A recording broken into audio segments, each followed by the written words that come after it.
Genshin Impact has a lot of unique deities and gods. During the Archon War, the land of Teyvat was covered in chaos, as loads of gods fought for the title of Archon. In the end, we know of 7 that survived. But along with those 7 survivors, we know of a few gods that died during the war. Some of these gods loved the thrill of the fight, but there are others who didn't have quite that lust for power, and thus tried to remain peaceful during those times. In Liyue, there are a few gods who fit that role, being Guizhong and Havria. I already covered Guizhong in a previous video, so if you are interested in her, I will link that video in the description. Havria, however, I have not covered yet, and she has been someone that has been on my mind for quite a while now. So, with that said, we are covering her today and what her life was like being the peaceful deity she was. But first, before we begin though, if you enjoy Teyvat's facts and wisdom, be sure to leave a like and subscribe if you enjoy the content. After the video is over, join us over in our community Discord server, where we talk all about Genshin, including lore. We're also going to be streaming on YouTube Monday,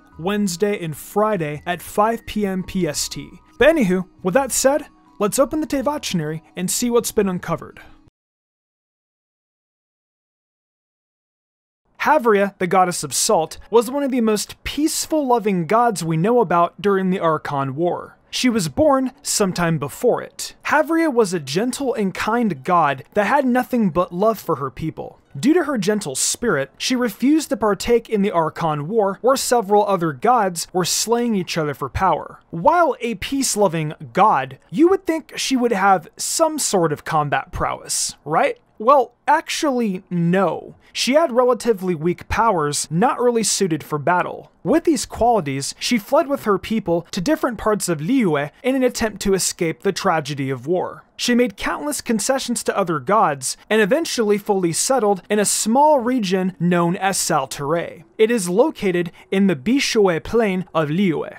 Sal'Terre stood for centuries, and thus peace continued for time to come. Havria truly loved her people. One of the ways she demonstrated her love was by giving out bunches of flowers as some sort of blessing or simple gesture of comfort. This could have been done to potentially give her people comfort during this time of war. According to some Sumeru scholars, one of Liyue's customs, the flower ball, could have originated from Havria's love. Flower balls are customary at Liyue's weddings, and it is said that an individual fortunate enough to catch one will enjoy a year of good luck and prosperity. Some say this custom was adopted from Mondstadt's Ludi Harpastum, but others also link it to Havria, and I think it links to her as well. Unfortunately, years later, the Salt Goddess met her fate due to her own kindness and weak powers. Havria didn't get slain by another god though. In fact, she was actually slain by one of her own people. Instead of fighting a senseless battle for dominance, she provided refuge for those who didn't partake in the war. Humans are also puny and disposable. There was a human, though, who once loved Havria just like the rest of her people.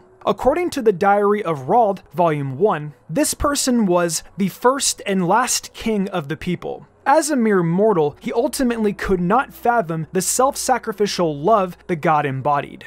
He sought after military might in the hope that the city might be able to hold its own in defense and attack. With those thoughts in his mind, he decided the best course of action to take was to kill the goddess he once worshipped. To show that gentleness was a quality not fit for these violent times, he thrusted a sword into her and ended her life. Thus, the safe haven she had created crumbled like salt into the earth.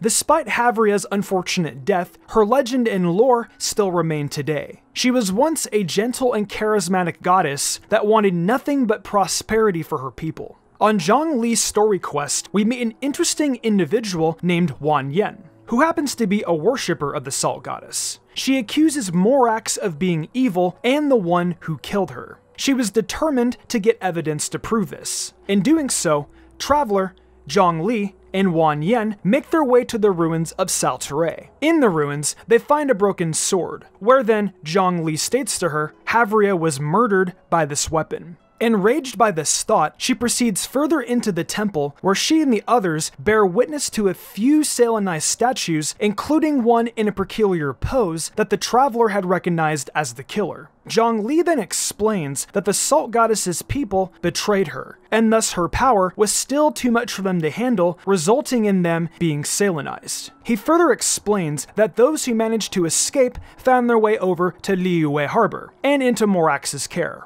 Some were fearful of Havria's wrath. They then returned to the temple filled with guilt and shame. They had thought if they broke the sword that murdered her, they would be forgiven. However, being a benevolent god, it was futile for these people. Shortly after, Wan Yen still cannot accept the truth and leaves the ruins. Before I go further into this quest, I wanted to point out something I had found on Havria's wiki. Some folks were explaining that because Havria was murdered, her power leaked and exploded. From what we can see with Dekarabia's case, he voluntarily gave up and thus his powers returned back to the earth. So possibly from this excerpt, depending on how gods perish, is how their powers react. When Havria died, everything surrounding her, including herself, all turned to salt. What the fuck? God. You guys all good? Oh, man, that was woo! I didn't know that her power leaked out so much. Jeez. Alright, well, anyways, yeah, back to the vid. When Dekarabia perished, though, the power went back to the land, and it was used to benefit the land. This is just a little piece of interesting info I found out, and I may dive into this at a later time. But for now, back to Zhongli's quest. Upon talking about the quest, I forgot to mention that there were actually a few relics left behind by Havria. One piece is a chalice that never runs out of salt. The next was a ruler that can make an endless bumper harvest of salt based on how deep it is. The two individuals that partook in this expedition to the ruins, other than the traveler and Zhongli, were promised either one of these two pieces. But due to a contract break, Zhongli confiscated both of them. Towards the end of the quest, Zhongli asks the traveler to accompany him at Guyuin Stone Forest. He then begins to tell the traveler that as Rex Lapis, he wrote his history with his own two hands. However, due to the incident that happened with Havria, he wanted to find another way of preserving the truth of Liyue's history, not wanting it to be forgotten. He then reveals he had the Traveler tag along with him because he believed, due to the Traveler being the multiple worlds, that they would be able to retain Teyvat's history should something inevitably destroy it. He then states that the Traveler is welcome to assist him in preserving Liyue's past. Havria's legacy still continues to this day, like I mentioned earlier. We can see that visibility through the eyes of Wan Yen, who still worships her, even millennia after her death. Her followers that had escaped solenification and didn't attempt to break the sword in her ran to all corners of Liyue. Many of them even made their way back to Liyue Harbor under the salvation of Morax. Some of these followers became very successful, and thus established the Yin Yuan Hall of the Eight Trades, or the Masters of the Salt Industry. Their ancestors apparently were sheltered by Havria during the Archon War. Thousands of years had passed, and her story was passed down, but was somehow an inaccurate story of what really happened. This claim was that Morax assassinated her out of envy for her power. We see this story strongly influence her modern worshippers like Wan Yen and how she behaved during Sao Flore. In the end though, this was nothing but a fallacy, and now we know the real reason why Havria was slain. Nonetheless though, Yin Yuan Hall is one of the 8 trades under the jurisdiction of the Liyue Qixing, so it's very impressive that an entire industry is based off of Havria's legacy. It really does show that she was a benevolent god who truly only wanted peace and to love her people. Lastly, I want to go over Havria's connection to the Ars Goetia, and perhaps touch up on some real-life mythology. Havria could have a connection to the 64th demon of the Ars Goetia being Flaros, or another name, Havres, or even the other pronunciation, Havers. You guys let me know if I pronounce that wrong in the comments below, and also correct me. Floros is a great Duke of Hell, possessing 36 demons under his rule, and gives true answers of all things, past, present, and future. People commonly represent him as a humanoid leopard with big claws, and he can supposedly be called upon when mortals wish to take vengeance on other demons. In order to use his power though, he must first be commanded to enter a magic triangle, and if he doesn't, he will lie and deceive the conjurer and beguile him in other business. Thank you, Wikipedia, for that short explanation.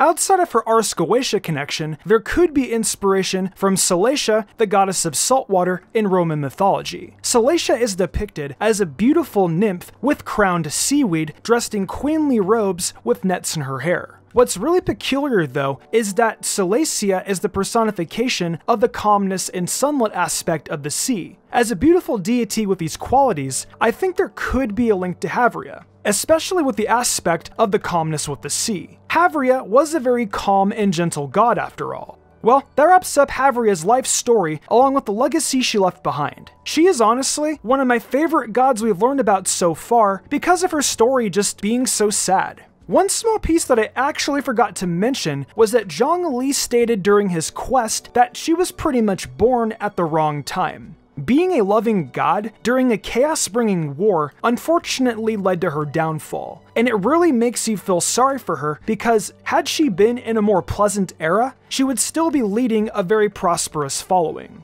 Oh, and I also think Zhongli sealed off the temple later down the road. He did know the seals and everything, but those are just my own two thoughts. Anywho though, what do you guys think of Havrea? Is she one of your favorite characters too? Let me know down below.